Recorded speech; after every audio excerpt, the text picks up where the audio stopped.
Hey, everybody. Thank you so much for joining us on our weekly rhythms.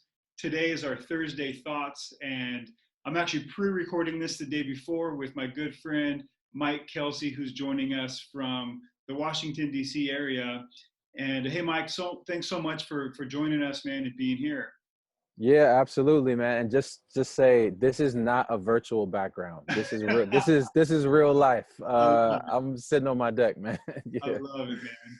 Well, it's nice to see, man. It's yeah, bro. springtime, and that's I think one of the good things in this season, right? With all the other stuff that's going wrong, at least it's spring, and Yeah, there's greenery, there's flowers blooming, and it's great. Well, Mike, you and I we met a couple of years ago in Colorado at a pastor's retreat, and we actually ended up being roommates and yeah. really started our friendship there, and have kind of continued it, coast to coast, touching in, here and there, and we just saw each other again back in March and got to connect and catch up, and we have a few mutual friends, and Martha, one of our worship leaders, and Martha, what's up, Martha? Martha, Yeah, she's from your area, used to yeah, serve at your church, and now she's on our team here at Makers, and so we have that connection as well. And her brother's on staff there with you, man. So yeah. just kind of a cool like connection. Um, and so, man, you've been really just somebody that I've longed to get to know better, and so I'm glad that Mhm. we can even do this and For hope to sure, pick man. it up, from here. But Yeah. just tell us a little bit about yourself and your family to get started. Yeah, man. So I am married to Ashley. We've been married now since 2008, so about 12 years. And we were basically college sweethearts, man. It's a super long story, especially if both of us were on Mhm. right now. But so we have three kids. Our oldest is a 9-year-old girl, and then we have a 6-year-old boy and a 3-year-old boy. Oh, And wow. so life is full. We're having fun, and yeah, we're here in the DC area. Our family, we're kind of from here, and actually, Ashley's side of the family is from her dad's side of the family is from LA, so Okay. out in California, and but we kind of grew up in this area. And she is a worship leader and serves faithfully in our church. And I've been pastoring in our church for about 13 years now. Okay, awesome, man. So cool. My kids are 8, 6, and 2.5. So man, we're Oh, like so you know. we're in the same rhythm. Yeah, you already know. Yeah, yeah. That's awesome, man. So tell us a little bit about your church, man. Where you're serving at, and what's going on the other coast. Yeah, man. So I serve at McLean Bible Church, and been here about 13 years. My wife actually came on staff 2 years before I did, so she's been at the church for 15 years, and she's not currently on staff now. But yeah, together, man, we've been able to serve at the church. We're a multi-site church, so a couple different locations around the DC metro area, and it's just been fun. Just a little nuance in terms of our churches. We both grew up in the DC metro area, but we both grew up in the Black church. My dad's a pastor in DC. My mom's father was also a pastor in DC.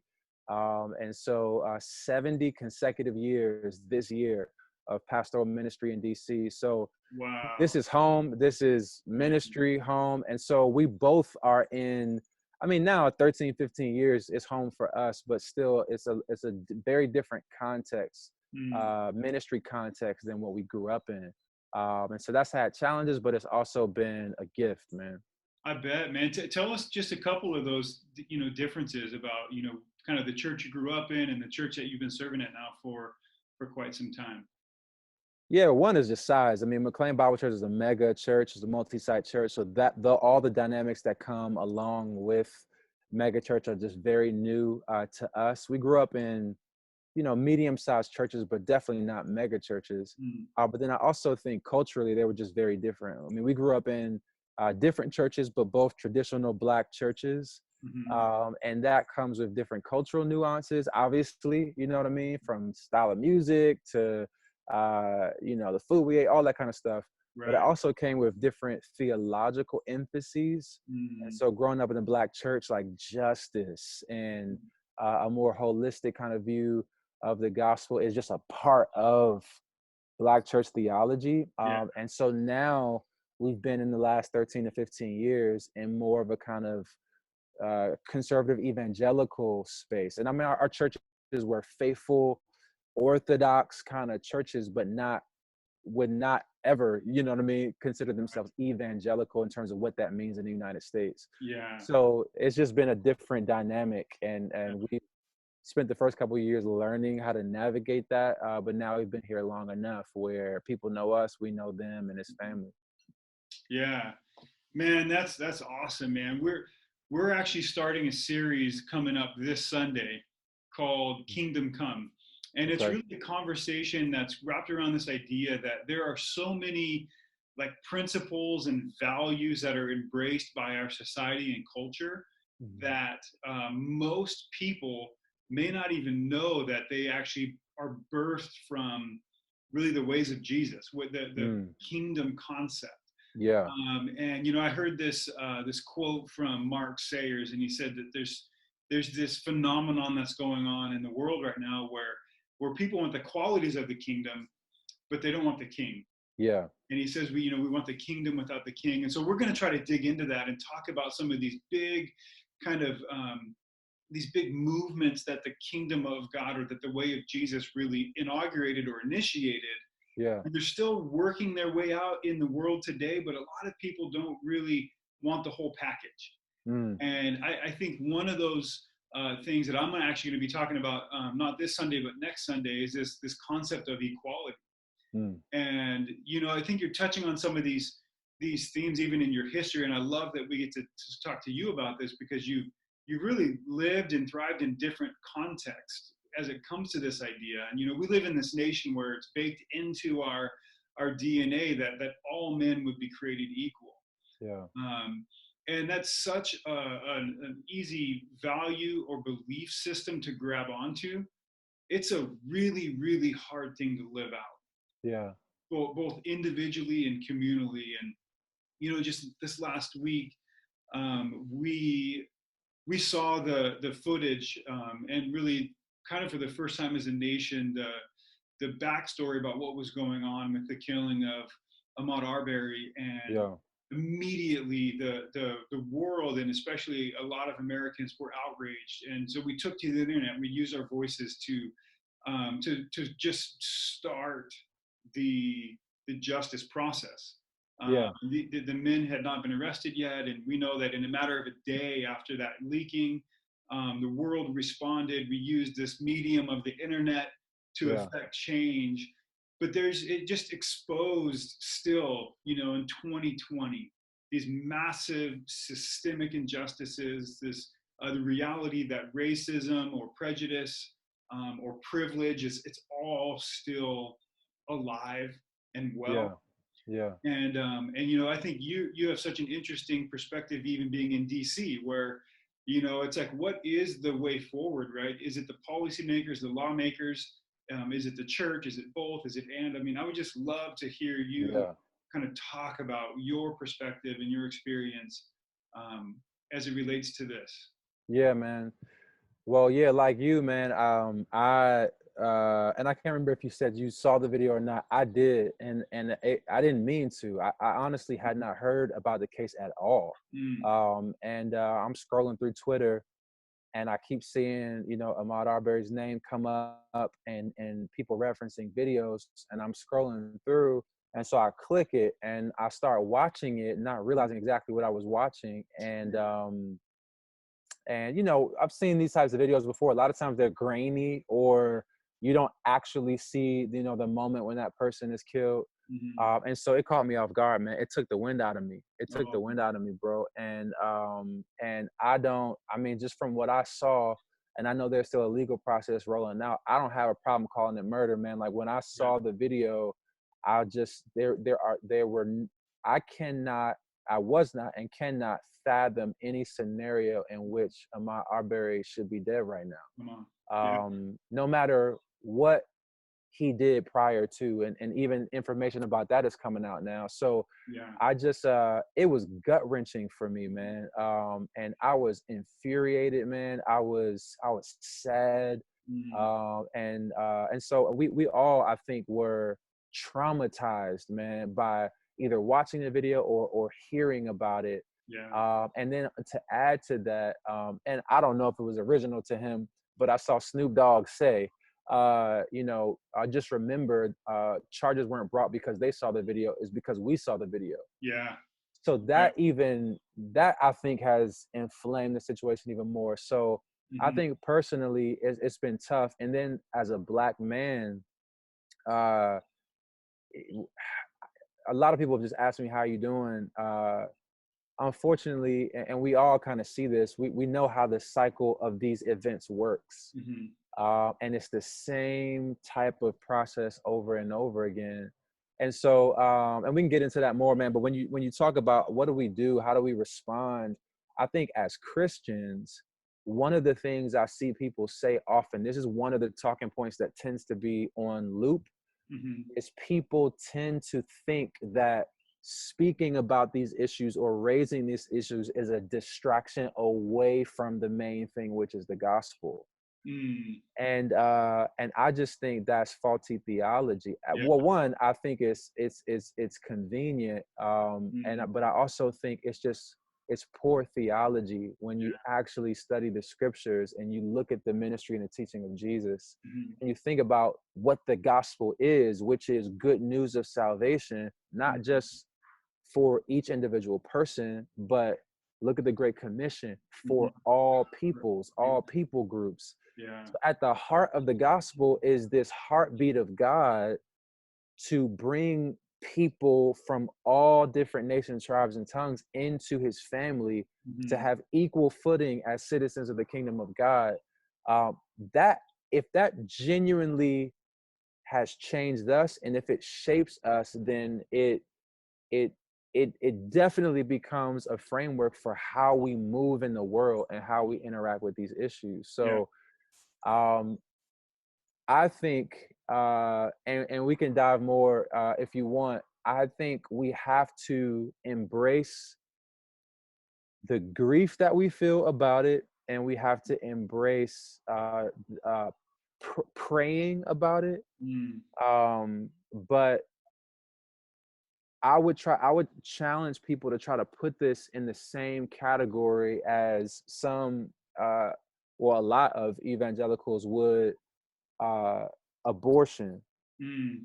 Right. Imagine Come on. somebody imagine somebody bringing up protecting the unborn, Mm. and me as a leader responding, would you just stop bringing that up? We just Right. need to preach the gospel. Yeah. Yeah. That Man. that would be illogical to them. You know Right. what I mean? Right. Because they know that we can't just articulate the words of the gospel. There are laws that we need to address. You know what I'm saying? Right. There's awareness that needs to be raised. There's advocacy that needs to be done. But Yeah. for whatever reason, some people struggle, and I think there's lots of historical reasons for this, Mm-hmm. to use that exact same strategy and approach. It's the gospel that motivates us to Yeah. practically engage. They Yeah. struggle to apply that approach when it comes to issues of racial justice. And Yeah. so I just think, man, like for me, I think it starts with, yes, the gospel, yes, we pray and all of that, but then who we are as people of God, right? As citizens of the kingdom of God, Yeah. needs to motivate us and then shape how we practically pursue Mm. what is righteous and what is just, and Yeah. in the world. So, man, dude, you gave a preacher a microphone, man. I'm Come sorry. on, man. I love Yeah, it, man. I couldn't agree with you more. And I think part of the challenge is like this is not a new concept or a new like ideal that's like from the outer world that people don't agree with, right? This is yeah, something that we say yeah, as a nation, as a country, as a people, that we all agree with. We all agree with yeah, equality. We all agree with the concept of it. But yet 2020, we're still struggling, hundreds of years after our country was born, and 2000 years after Jesus kind of inaugurated this movement, and thousands of years after, this yeah, was a value proposition for the Jewish people. And this idea that the Imago Dei, that we're made in the image of God. If yeah, that's true, then every life matters. Every life deserves dignity and respect, and yet we've become so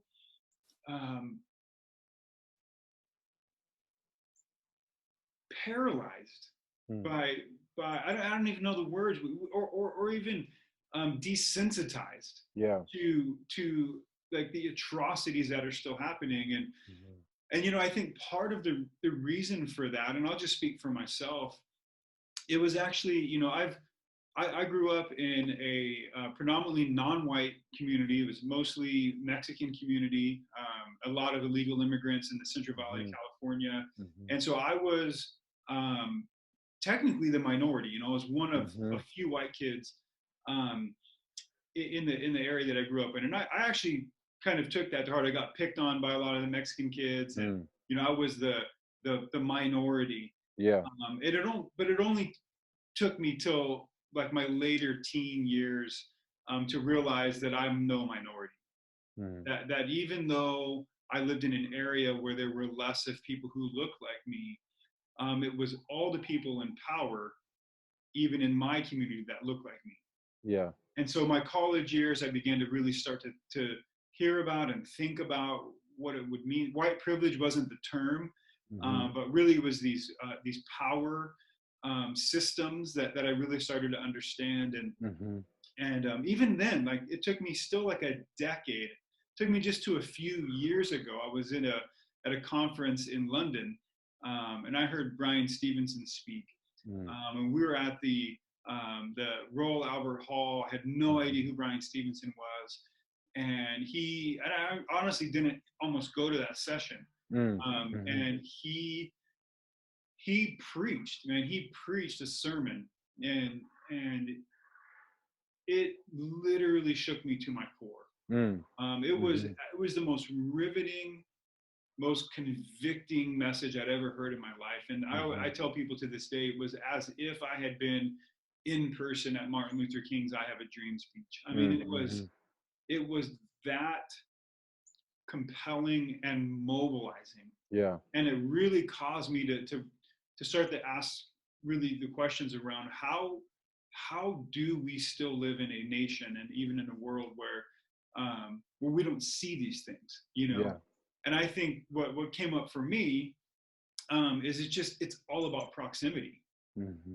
And if we don't take the time to get close to people who experience things that we don't, we'll never know. We'll never know firsthand, but we don't even take the time to get to know it secondhand.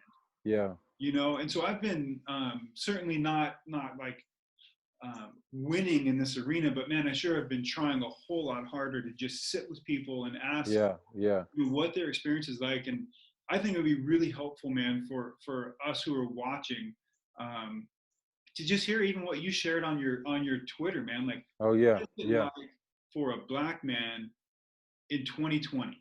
You know, because I think it's easy for us to go like, racism doesn't exist, social injustices don't exist, systemic injustices don't exist. But they do, and we only believe that and think that if we don't take the time to listen, man. So I'd love to hear just like, what's it like for you, man, today?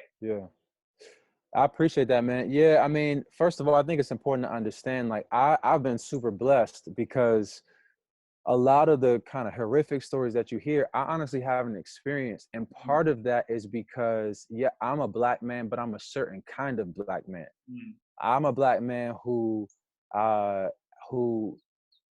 thankfully was able, my parents were kind of able to put their money together and were able to be blessed. And I have not ever been wealthy by any stretch of the imagination. We started out, poor, but eventually, by the time I was in middle school, high school, you know what I mean, we were able to be in the suburbs, in a decent neighborhood. I'm clean cut, I'm light skinned with light eyes, and so there are certain privileges that I've been able to enjoy because I'm not, when I hang out with my friends, we on our bikes in the suburbs. We're not hanging outside on the block. And I'm not talking about selling drugs. I'm just talking about being outside in a community that's saturated by, by heavy police presence. And so I just need to acknowledge that. But even as a Black man, what I shared on Twitter was one time in the neighborhood I'm in right now, and it's a great neighborhood. Y'all can probably hear birds chirping and, Mm, you know, all kind of stuff. And this is my neighborhood. mhm, But I was outside with my kids, and uh, my son asked basically was like, Dad, I want to see how fast you can run, mm, and asked me to run to the end of the block and back. And I had a hoodie on; it was a little chilly, and I had the hood pulled on because it had started to drizzle. And when he asked me to run, I was surprised by the emotion I immediately felt, mhm, and it was nervousness. mm, And in that split second, and just like trying to evaluate what in the world is that, I mm, realized, I felt it's probably not, we're still relatively new in this neighborhood. It's probably not wise for me as a Black man with a hoodie on and my hood pulled on to be seen sprinting down the street. mm, They may not see my kids, they mm, may not whatever, and then quite frankly, you know, the consequences of their suspicion are out of my hands. mm, And so I was grieved in that moment because this is happening in a split second, and I can't. right, I don't want to explain that to my 6-year-old son right now right, in this moment. right. And it was just such a reminder to me, um, that, and I've shared that story, and so many people have mentioned it, that they never even think about that. It's never even crossed their mind. Never. And that has crossed my mind because Mm, I have had experiences where people thought a certain kind of thing, or been in college, and me and my friend and outside of our dorm room trying to fix the window screen that fell off, and having cops pull up and draw their guns. To this day, I right. don't know if somebody called, and I mean, they could have just seen two people in the dark outside a window. You know, I Right. don't know. Was it because I was Black? I have no idea. But when you add that to the historical experiences of Black people in this country, particularly Black men, Yeah. when you add that to my grandfather who picked cotton, my grandmother who was a part of the Great Migration from the South to Wow. DC, who when she came to DC, her job was to clean the houses of white people, and the overt dangerous racism they Mm, experienced, they pass on to us a healthy, it's not a skepticism, it's wisdom mm, about how we interact with the police, right. how we position ourselves. You wonder why Black people, you know, are known to like have everything together and wear bow ties and iron your clothes and all that kind of stuff, is because like we're trained Mm, generationally to not take the risk of mm, somehow being perceived as a threat. wow. And so when you see what happened to Ahmaud Arbery, part of the outrage, outside of just seeing the events that occurred, but the deep heart level sense of grief and identification with that is, yo, I know what it feels like to jog through a neighborhood and have to try to manage Mm, whether or not people will perceive me as a threat. right. Now, you can argue whether or not that is a legitimate fear or not, Mm, but I think we've seen enough situations for that fear to be validated. And sometimes it's helpful for absolutely. people to be in relationship with other folks who can give them just a peek into how people, not just African American people, but we're talking about being an undocumented immigrant right now in the midst of COVID-19. You know, there's so many people that we're currently serving, for example, who are afraid to come pick up resources Mm, because they have family members who are undocumented. And yeah. so they won't even access the resources that are available because they don't want ICE to swoop in and pick people up. Yeah.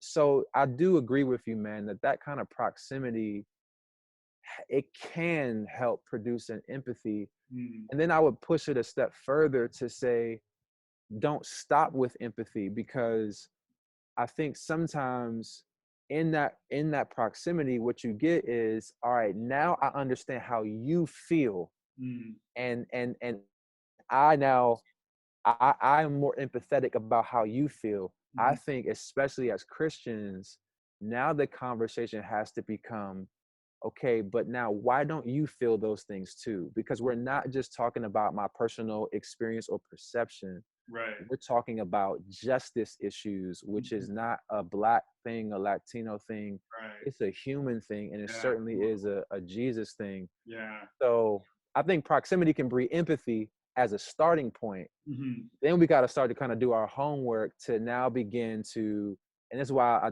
I just love your heart and some of what you're doing, to begin to develop a theology and a worldview that helps us to accurately identify injustice, Hmm. and then help us to grow in the conviction and the wisdom Mm. to pursue justice Yeah. in helpful and effective ways. Yeah. Man, that's so helpful. That is so helpful. I love, I feel like there's this huge chasm between so many of us who don't even have that empathy yet. I think proximity would be that bridge, right? So Yeah. that's step one. But once we've developed that, I guess we'll close with this question, man, is like, as somebody who has empathy, who wants to help as a white person, and there's been a lot of conversation in the last week about, like the black leaders can't affect the change in this scenario that white leaders can. Mm-hmm. And I've seen Mm-hmm. the pleas, and I've had conversations with my black friends saying, Yeah. man, we need you to step up. We need you to Yeah. do something. And I think a lot of the times we just don't know what to do, Yeah. and we don't know what's helpful, and we don't even know what's taboo, right? Sometimes because we're not close enough, sometimes we become paralyzed because we might do the wrong thing or say the wrong thing or even ask Yeah. the wrong question. And I think, like, I'm at the point in my life where I'm okay with failing in that regard more than I am in not doing anything, Yeah. and but like, what advice would you give to a white friend? What advice would you give to me? Like, how can I Yeah. use my not just my voice, but what can I do, Yeah. to help bring change? I think there's a lot of people that That's want to great, man. help. And you said something that, and maybe this will be connected or not, but you said something that I thought was so helpful in your response that you put online, which is, Mm-hmm. we feel this need to make a statement Mm-hmm. or to have an outward facing response. Yeah. Um, Sometimes for the wrong reasons, man. And Yeah. you even really made me stop in my tracks Mm-hmm. and think, man, did I process this before I said anything? And did I Mm-hmm. grieve this before I said Yeah. anything? Yeah. That really was helpful to me, man. Yeah. So maybe those are connected, maybe they're not, but No, they are. Yeah. what do we do next? Well, I think a couple of things, man, and I'll share some practical things. But I think start. You mentioned that post, starting at a heart level, man. Mhm. I think guilt, and specifically when we talk about race, and people use the term white guilt, right? This Yeah, sense, this lingering sense of guilt over what my ancestors, did, and my complicity in that, all that. yeah. And that's a real thing. White guilt is a terrible motivator, though. Mm, It's a terrible motivator because, first of all, just from a Christian and a gospel standpoint, Paul talks about in 2 Corinthians about the difference between worldly sorrow and godly sorrow. Worldly sorrow, I feel bad about the consequences, but mm. not necessarily about the thing itself. And Oh, so, uh, and that is one. It's not authentic, but it's also not helpful. It's not liberating. yeah. And so what I see is a lot of people with white guilt they'll either be paralyzed by it Mm, and not want to engage, or it'll just they'll just be out here talking crazy and haven't taken the time to process or learn or be in proximity and relationship or read yeah, or actually kind of think through the issues. And so they jump out responding to or trying to alleviate themselves of this perpetual sense of guilt, yeah, and it's a terrible motivator. You'll just end up way far out beyond your capacity to handle. yeah. I would say let that guilt slow down, embrace it, process it in community with other people. Mm, Let it settle in your heart, then begin through relationships and research mm, to let that turn into what Paul calls godly repentance that produces lasting change. Let it settle into actual conviction, yeah. so that now you're not responding to just a sense of guilt or pressure. Mm, You're being driven by conviction. yeah. Come And on. I think we need more of that. So I would say it starts at a heart level, and then just practically, I mean, some of the things that we've already talked about, like we can't, we just, if we want to pursue diversity, then it has to start in our own circle of friends. Yeah, you open your iPhone and look Yeah. at your call log. You know what I'm saying? Right. Look at your, Come on. who the people you talking on Marco Polo with. You know what I'm saying? Who are the folks that you follow? So in your relational circle, examining that, Yeah. and moving toward people who are different from you, and not as research projects, Mm. as friends. You know Yeah. what I mean? Where there's a mutual learning in Yeah. that. And then, but I would also say relationships and then research. There are so many different resources where you can just learn, like the Witness, Mm. which is a Christian collective, a Black Christian collective. You can look them up online. Jamar Tisby, and his whole crew, the Asian American Christian Collective that just got started, and they have Yeah. so many resources. So there's just a lot of places you can go to begin to like get a list of blog posts or Mm. podcasts or books, Yeah. because especially as Christians, so much of our intake is white, and Mm. that's not necessarily bad. It's just limited. Yeah. Yeah. And sometimes it takes intentionality to break out of that mold and to seek out some other voices that can Yeah. help kind of shape you. So I mean, relationships and research are typically how I Yeah. just kind of summarize I love that, man. summarize those things. Yeah. I love that. I mean, I would even add, like, not only who's in your, like, your close relational world, but like you said, like, what are you taking in? Who are you listening to, right? Yeah. Preaching, worship, Absolutely. you know what I mean? Yeah. Like, just, Yeah. like you said, it's not bad that it's all white, but it's true. Like Yeah. that what's easily accessible, it's all white, but it doesn't. Yeah. With the internet, it's not hard to find something that's not. There's plenty out there Yeah. that's not white. It's just that's what gets piped into that's what comes to the top of the Google search Yeah. for us white folks because we keep looking for it, right? Yeah. Yeah. And so, man, yeah, and I think, um, you know, the history, man, history is so important to know, man. And when Yeah.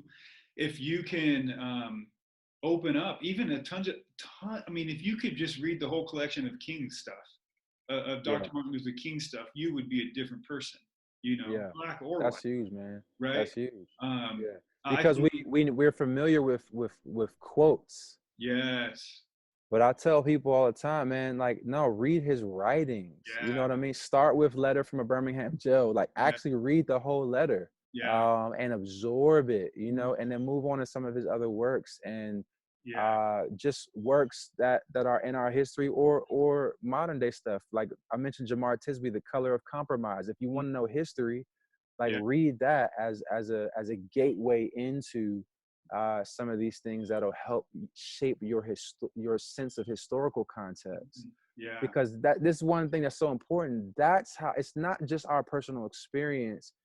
When these types of situations happen, a lot of African Americans see that within a historical context, yes, that we see continuity mm, between history and the patterns that seem to that- repeat, even if they morph. You know yeah, what I mean? yes, And so absolutely, it's helpful to make yourself more and more aware, and then doing your own homework in that, then you can have some conversation partners with yeah, folks to say, hey, I just read this. Can you mm, help me process that? yeah. I think that's great, man. Yeah, man, that is so helpful, Mike. I thank you so much, man, for joining us. I could talk for Yeah. days, and like I said before we even hit record, man, I just really look forward to building this friendship with you, man. Yeah, man. Even though we're so far apart, but we've got a built-in thing that we try to make it to every year. Yeah, Uh, man. and I just so appreciate your wisdom and your insight and your generosity in taking the time to have this conversation. So Yeah. for everybody that's watching, if you're not following Mike on Instagram and Twitter, go follow him. You can find him real easy. And man, Yeah. we're grateful for you for what you're up to, man. And we Yeah, just man. hope that you and your family make it through COVID I'm in trying, good man. health, man. Yeah. Oh, Yeah, man.